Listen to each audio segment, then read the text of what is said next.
Hello mga kawamat, in this video lesson, we will continue our discussion about conversion within and across systems. So this time, our focus is about volume and capacity. So first, let us define first what is the difference between volume and capacity. So when we say volume, the space inside an object. So it measures the total space an object occupies.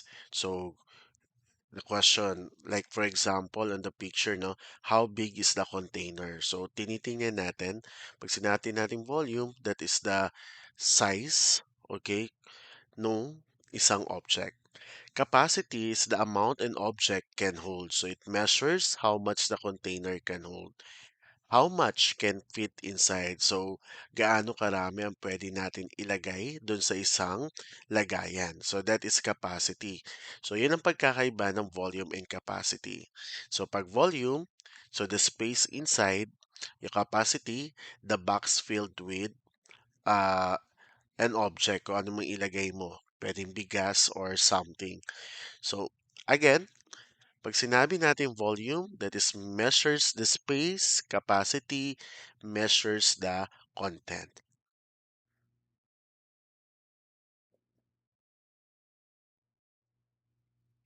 Okay, next. So, this is the conversion of volume and capacity per metric. So, yung 1 liter equals to 1,000 milliliters. 1 cubic meter is equal to 1,000 liters. For English system, we have 1 gallon. 1 gallon, that is US, is equal to 4 quarts. 1 quart is equal to 2 pints. 1 pint is equal to 2 cups.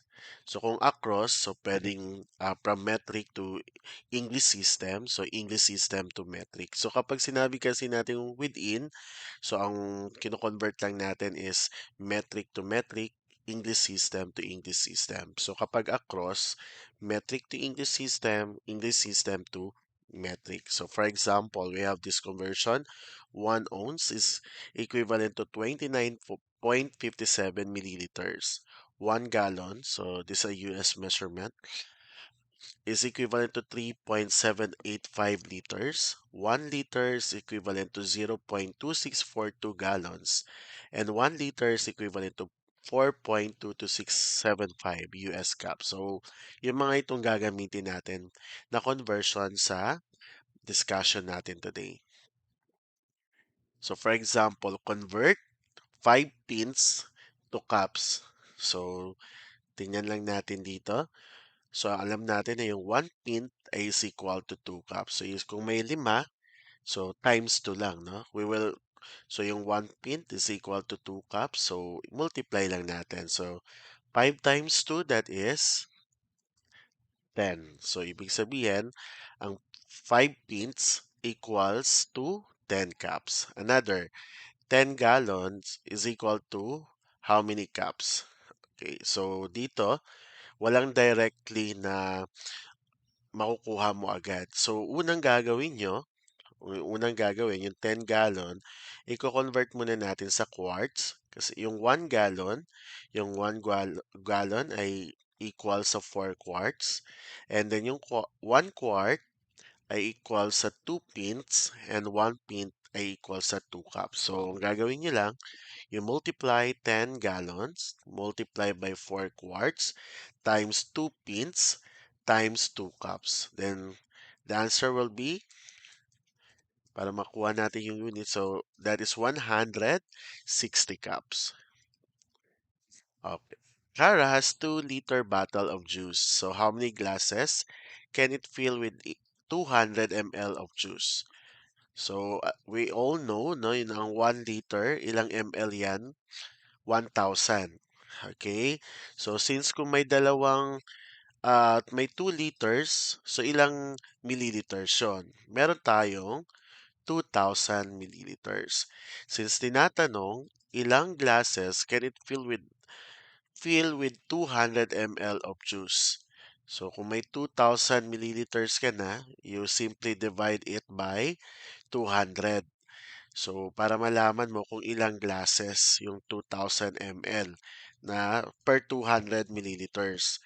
So 2,000 divide 200, that is 10. So ibig sabihin, Kara can fill 10 glasses with 200 milliliters of juice.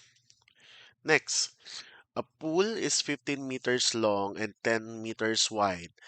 If it is to be filled with water to a uniform depth of 1.5 meters, so how many liters of water are needed? So we all know na yung 1 liter ay equals sa 1,000 cubic centimeters. Okay, wait for a while.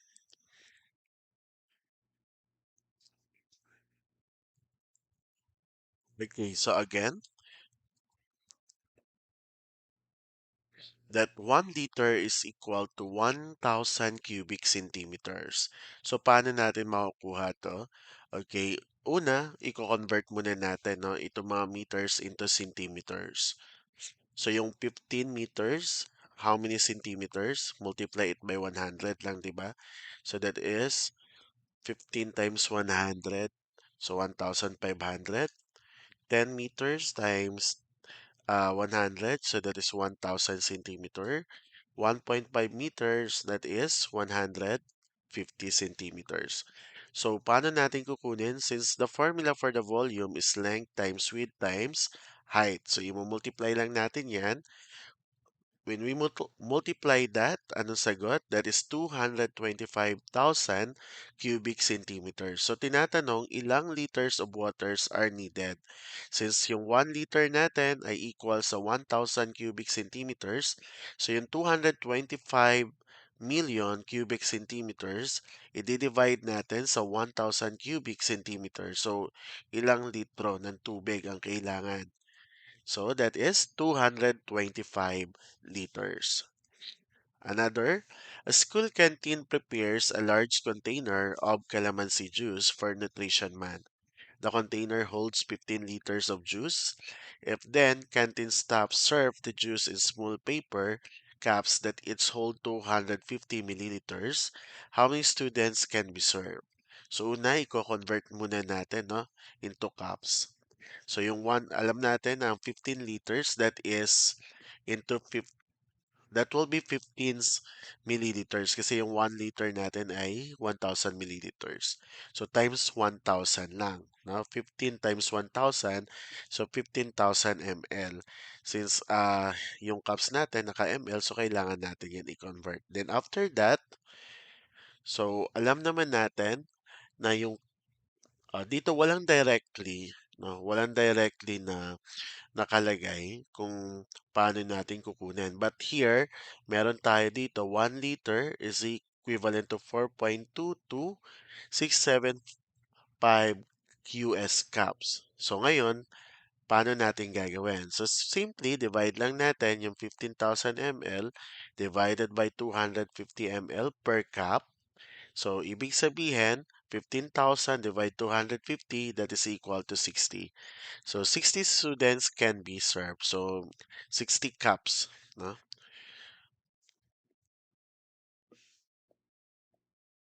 How many students can be served? So 60 students rather, not cup. Okay, 60 students can be served.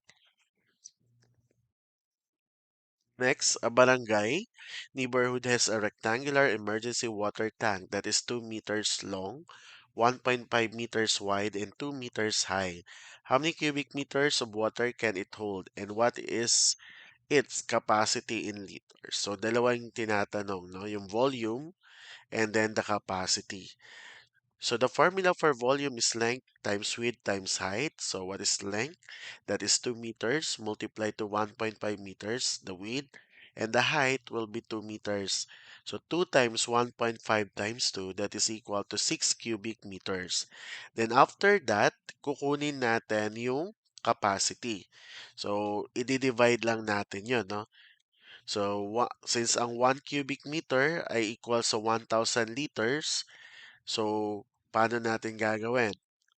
Simply divide, no? 1 cubic meters is equal to 1,000 liters. So, ibig sabihin, that is 6,000. Okay? So, times 1,000 lang naman eh. ang gagawin nyo. So, 6,000 liters ang pwede.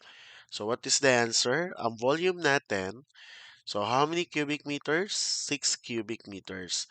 And then, ilan yung capacity? 6,000 liters. So, the volume is 6 cubic meters and the capacity is 6,000 liters.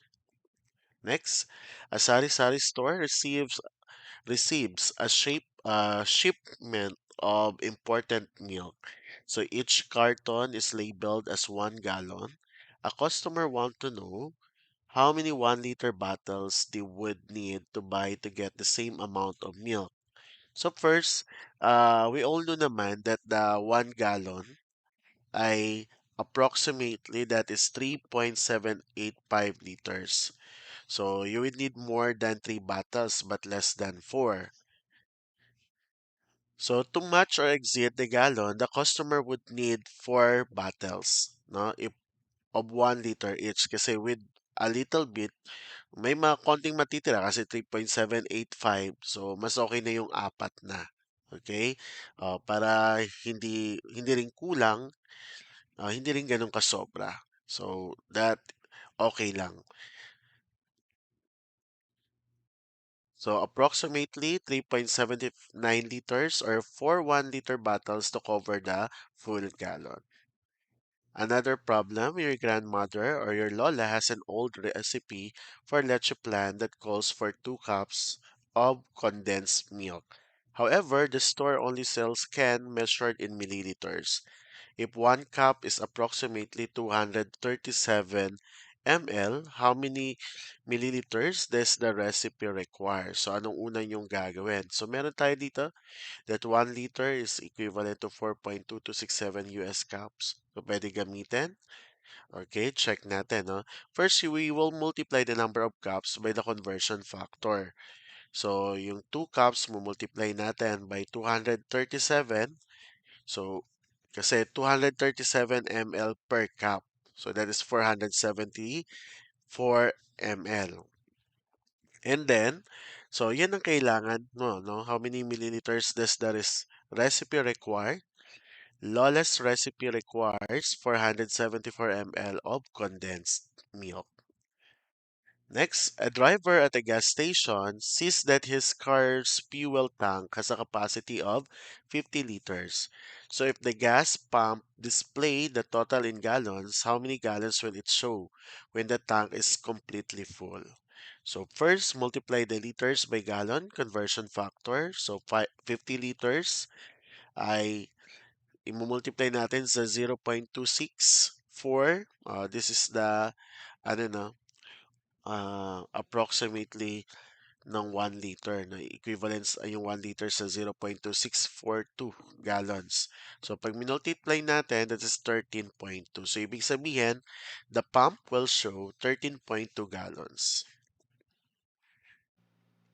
Thank you for watching this video. I hope you learned something. Don't forget to like, subscribe, and hit the bell button para updated kayo for more video tutorial. This is your guide in learning your math lesson, your Wow Math channel.